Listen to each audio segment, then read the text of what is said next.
I was stressed up to the eyeballs. Hey sailors, welcome back to Cruising Us Crew. My name is Lucy and today we're going to be talking about the pros and the cons of working for Steiner. So if you're thinking about working for Steiner, or even if you have worked for Steiner, stay tuned. Make sure you watch this all the way to the end and let me know in the comments if you have anything to add. I would really appreciate it if you could hit that subscribe button and that like button. It really helps me out with the algorithm thing. And also if you want to follow me on Instagram at Cruising Us Crew, that would be much appreciated as well. But let's get into the video. So first we're going to start with the pros of working for Steiner. Let's start off on a good note. The first thing is you will develop an incredible work ethic.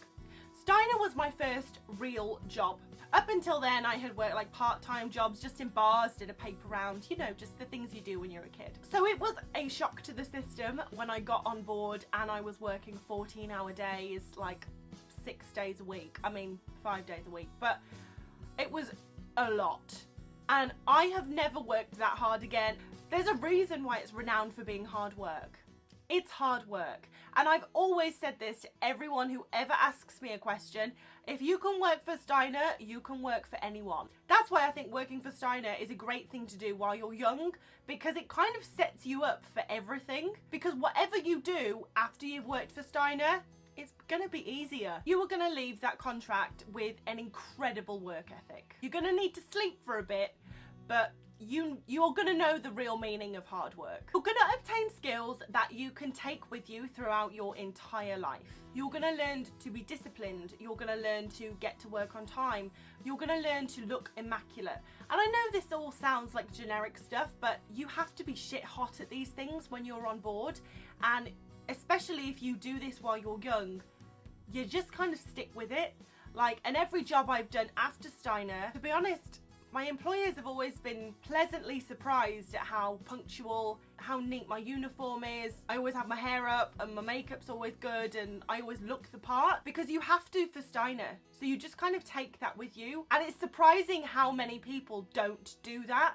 And when you do, you really stand out amongst the crowd. You will be able to get a job pretty much in any spa on land. Steiner, as I said, is renowned for being hard work. So if you have worked for Steiner and you have that on your CV and then decide that, you know, maybe ship life isn't for you and you want to get a job on land, you're probably going to get the job over someone who hasn't worked for Steiner. When I came back from my second contract with Steiner and decided to stay at home for a bit, I applied for a lot of spa jobs and I got every single one. And when I asked them why, they said it was because I'd worked for Steiner. So you're kind of securing yourself a job for life. You learn a lot about yourself.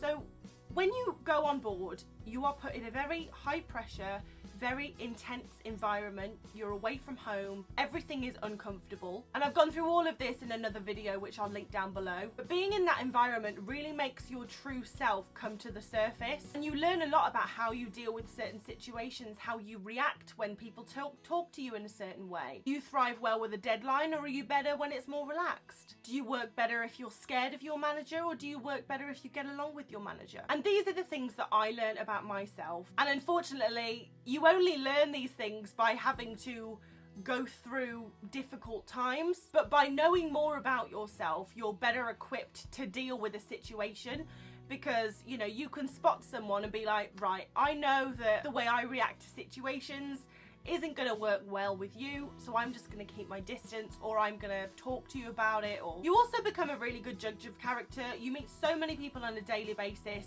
You have to learn to make a judgment really quickly.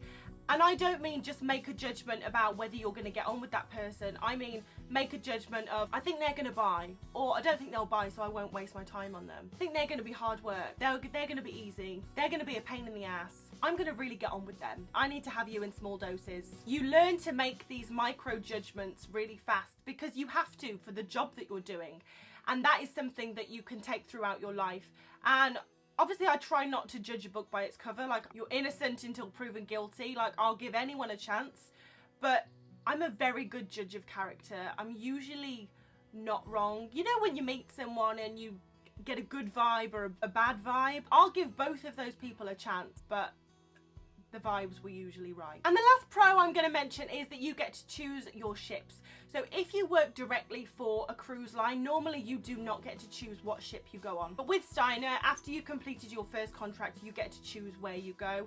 So I chose my second contract, which took me to Alaska, Hawaii and Australia, because those are the places that I wanted to go. So if you are doing this job because you want to see the world, that's a really good pro, because you know, you can look at the ship's itineraries and choose what ship you want to go on based on where the ship will be going in the world. Now we're going to move on to the cons of working for Steiner. It's all or nothing.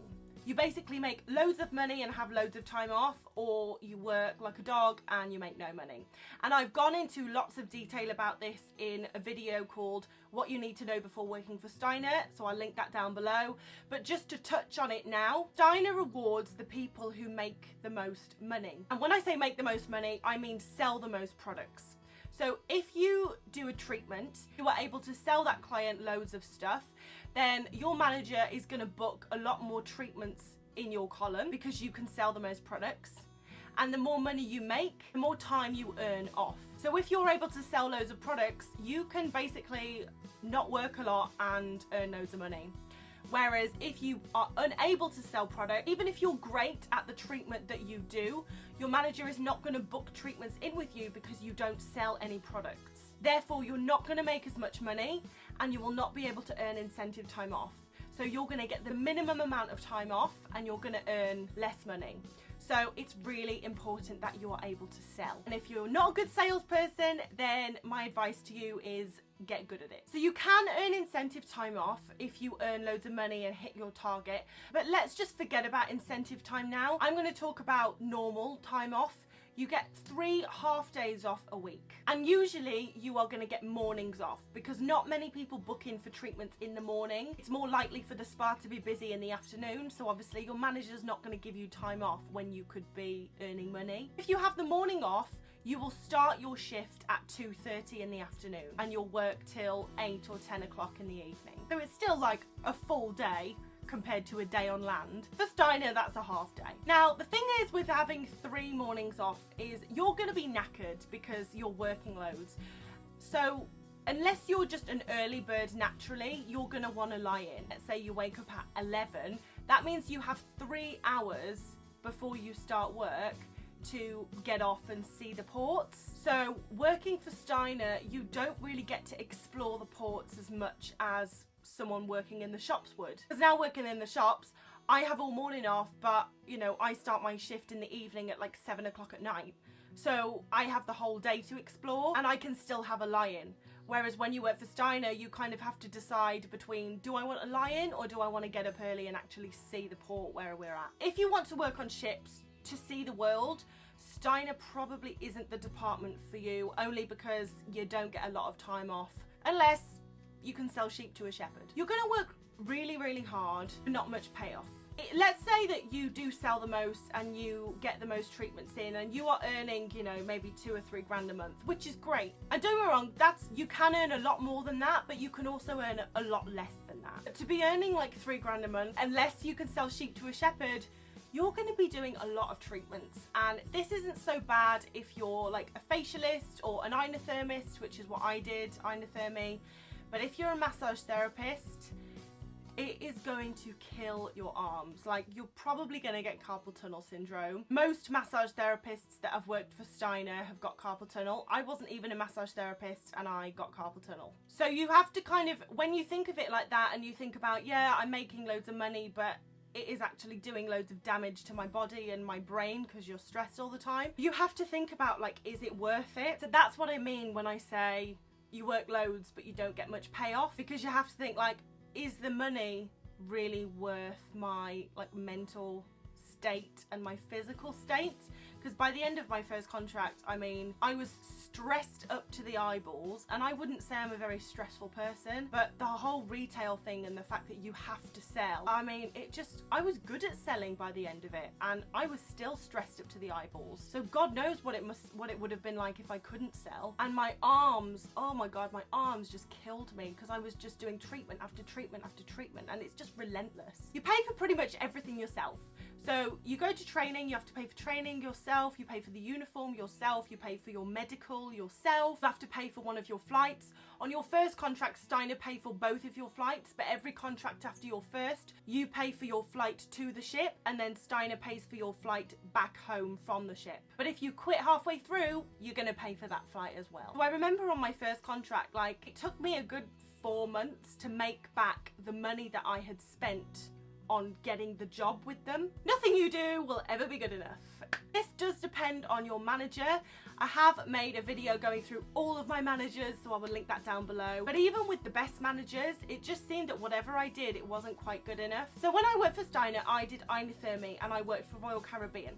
So at the end of the cruise, my manager would receive a report and it listed every single ship in the Royal Caribbean fleet and every single inothermist on those ships, in the order of like how much you made. So at the top was the person who made the most money for the company, and at the bottom was the inothermist that made the least money for the company.